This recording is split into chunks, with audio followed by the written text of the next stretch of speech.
Hi, welcome everyone. Oh, wow, big crowd already. I'm Joseph Coleman. This is Coleman Report Live. I am filling in for Bob and Lance today. And we're in good hands, though. We have special guest John Rios, the American Banker reporter. Um, John, welcome back to the show. We had a big hearing yesterday. We're going to go over most of the show. We'll have clips from the hearing. I think it was a big moment for the agency, a big moment for the lending community to get the recognition of all the hard work that they have been putting in for PPP. The big question is what's going to happen next. They really covered the full spectrum of the entirety of the process of PPP going back. Chairman Velasquez talked about the beginning 2 weeks and how crazy that was, and then we're in the forgiveness portal now, and I think many people agree that this is just as an important time for the portal and the forgiveness process than the beginning was. So welcome, John. We don't have any polls today, but I just wanted to go over, I included in the handouts, this is a great summary that the House Small Business Committee provided in the memo. And they're saying that the total, let's see, just on that far right top corner, 59% of total PPP loan value has been forgiven, which if you look at the total loan, I mean, that's $792 billion. That's a big number that's been forgiven, close to $500 billion, John. Saying 84% of 2020 PPP has been forgiven and 13% of the 2021. So every day we talk to Lance, though, he is just clicking away on the forgiveness portal. And it's coming in quick. So, John, what do you take from this chart? It's a big chart. It's a lot to process, but go ahead and analyze this for us. Well, I think for SBA, and it was reflected in a little bit of the contention that was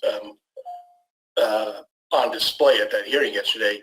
The key number is the 2021 PPP forgiveness rate, and as you can see on the bottom, in the bottom block on the far right, it's 35.1 billion and 13%. They would like to see that obviously quite a bit higher, and what they didn't have in there, and you know what I have found out is that there are quite a few banks, according to SBA, quite a few banks numbering in the hundreds that, and I shouldn't say banks, I should say lenders, and I apologize for that.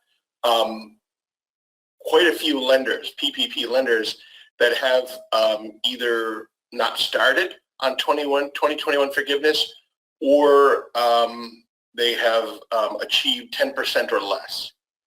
So that's concerning to them. I know that there was talk of a letter, an email they sent to lenders on Monday.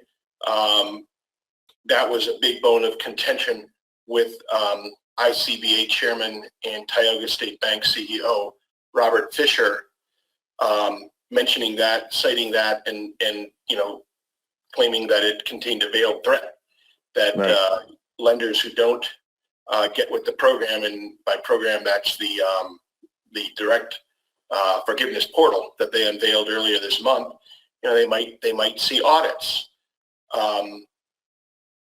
So he didn't like that. He said that he resented the tone of that letter. I understand that a second letter was sent out later that day that was softer in tone, but I think the damage had been done. That first letter was out, and obviously a number of members of Congress touched on that in their comments, and they didn't like it either. Absolutely. But at the same time, you're right. There is a lot to point to and be optimistic about and satisfied with in the forgiveness numbers. That when you look at dollars, you're almost 60% of the way there, and those numbers are a little bit dated now. We're probably closer to 2/3 of the way there in terms of total forgiveness. Well, let's get into the first clip. Chairman Velasquez, basically, I think she was defending the SBA. She was This was response to a representative from Texas and the ICB chair who was saying that the banks had the ability to be more efficient during the process. They want to maintain that relationship. They don't want to use SBA's portal. So they were going on for a while about how they wanted to do it on their own terms. And then Chairman Velasquez, she said this quote, during the first tranche, the data that we didn't get from the administration during those crazy 2 weeks now show that many small businesses that did not have a banking relationship and underserved communities were not able to access any of the PPP funds. When Congress intervened and they changed the rules and Treasury said that their mission-based lenders needed to be involved, that's when it opened up to the entirety of a lot of underserved communities. And John, what do you think about how she approached this? I mean, is she correct? What do you think about what she was saying about the underserved communities? Well, I think it's a if you listen to that hearing yesterday, it's a really interesting sort of look at what people choose to emphasize, because she's absolutely correct. Everything she said is true, but there's a lot that she didn't say. And what she didn't say has been said to a degree by the Inspector General, and that is after this sort of refocusing and reorienting of PPP was done, there seems to have been an uptick in fraud, and that according to the OIG and according to other sources, the fraud, the preponderance of that fraud, is in the portfolio that was originated by non-bank, non-depository lenders, in fact, to include credit unions as well. The lenders that did not have to abide by Know Your Customer rules, which were never relaxed. The banks and the credit unions that participated here obviously had to deal with Know Your Customer rules and all of the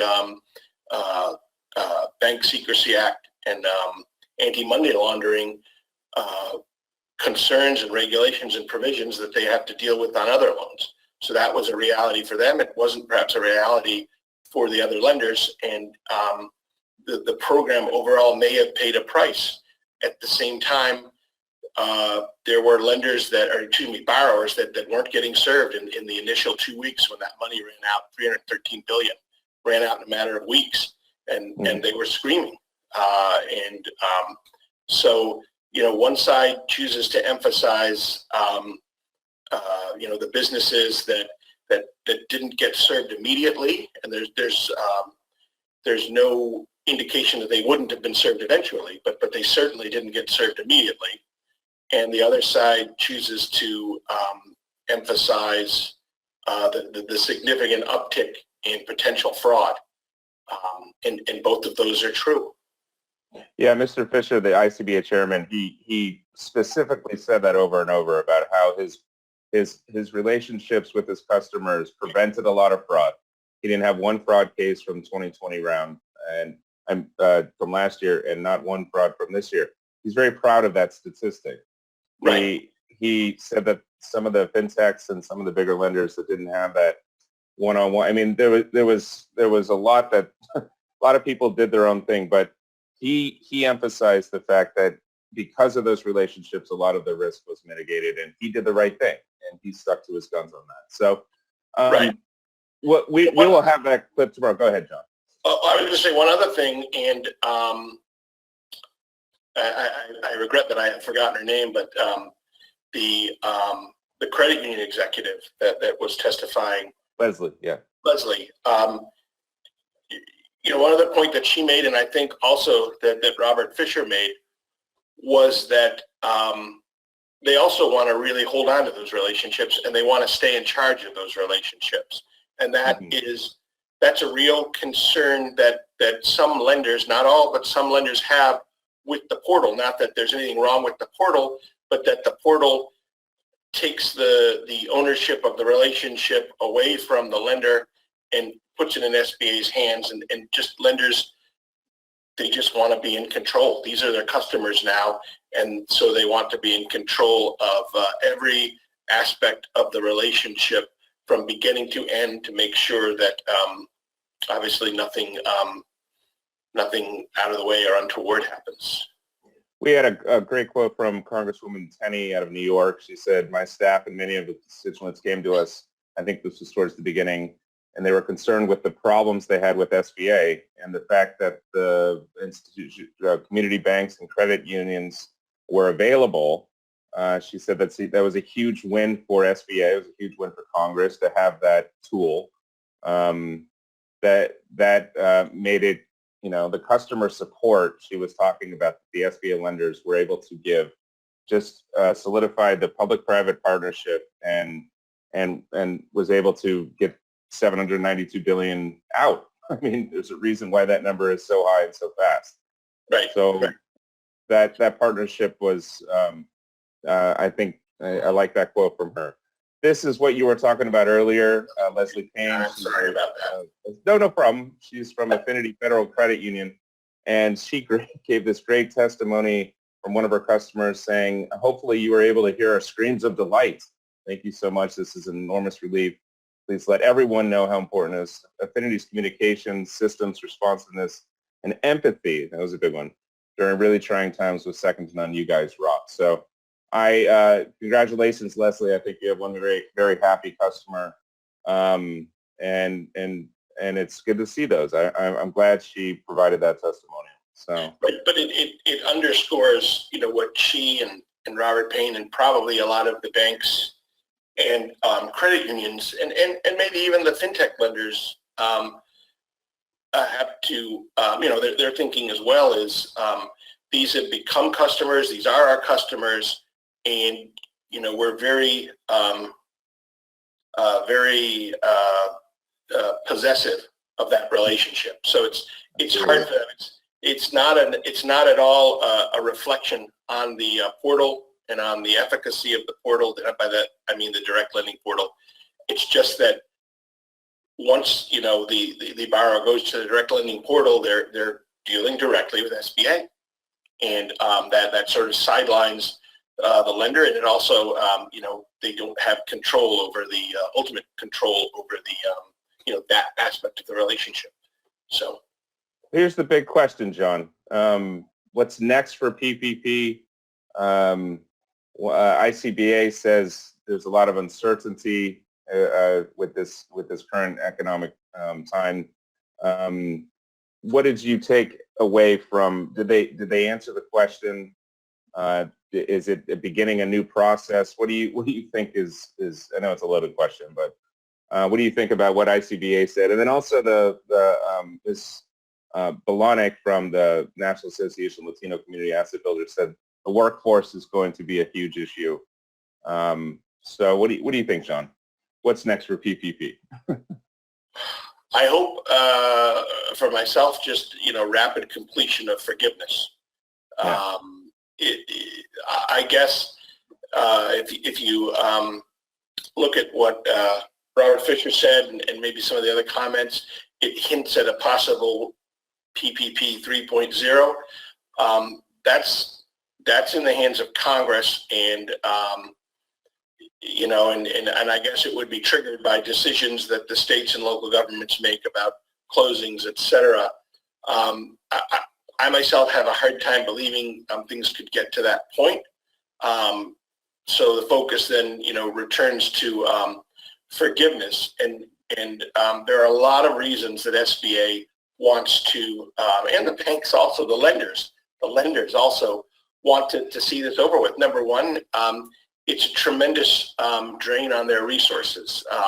We were talking before the program aired about what's going on with the regular programs, and all of them are deep into record territory now. In fact, as we reported earlier this week, 504 is likely just about shut down by now. Mm-hmm. And the numbers on the weekly lending report that came out yesterday are really amazing. $7.8 billion right. for 504 and that's with a month left in the fiscal year. I mean, theoretically, maybe we would have seen, the program approaching $10 billion, and that's new lending. It doesn't impact refinance, which has its own budget, but looks like new lending is done. That's over for the rest of the fiscal year. I know that NATCO and some of the other program supporters are still trying to get Congress to do something, but Congress doesn't come back in session until mid-September, so that's a very heavy lift, and I would be surprised to see that happen given everything else that's going on. But 504 is done. SBA 7A is deep in record territory,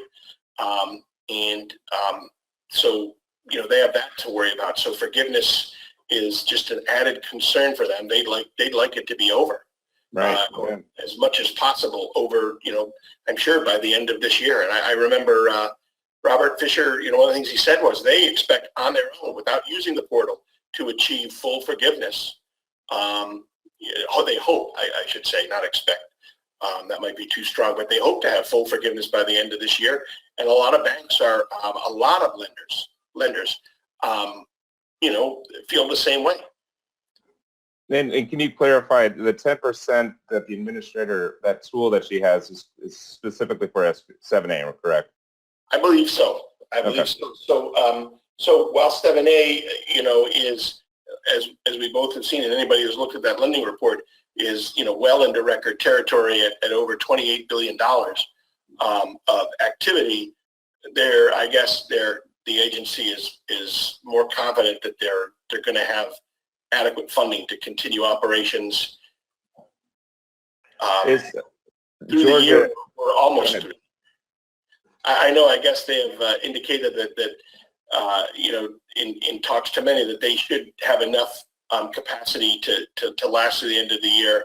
I know others are still worried that at some point before October 1st, funding will run out and there'll be a brief, however brief, a break in. And just to pile on to that, George has a great question. Any talk of extending the 90% guarantee with no fees past September 30th, or is that expiring? Do you have that clarification, John? Right now, because there is no 2022 budget in place, it is all that is set to expire. Okay. The 90%, the other guarantees, and unfortunately, the Economic Aid Act, put that in place, through the fiscal year. Obviously, the trade groups, NAGLE, just about everybody would like to see the fees and the provisions around fees or fee waivers, more accurately, and guarantees continued into next year, especially that guarantee. And I guess after the financial crisis, there were several years of, where fees were waived and the guarantee was set at 90%. But right now it's only certain through the end of the fiscal year. So we can't look any further, and obviously September is going to be a very, very busy month when it comes to budgeting. So we'll just have to follow that very closely. Well, John, you said a lot. I think your article is coming out soon, and not many people are covering this hearing, but we look forward to your article. We love when you come on the show. You have the goods, and our audience loves it. So come back, and we'll see you next week, and it'll be different news. And thank you, everyone, for joining Coleman Report Live, and we look forward to seeing you guys tomorrow. Thank you, John, again. Take care. Thank you, Joseph. Have a good afternoon.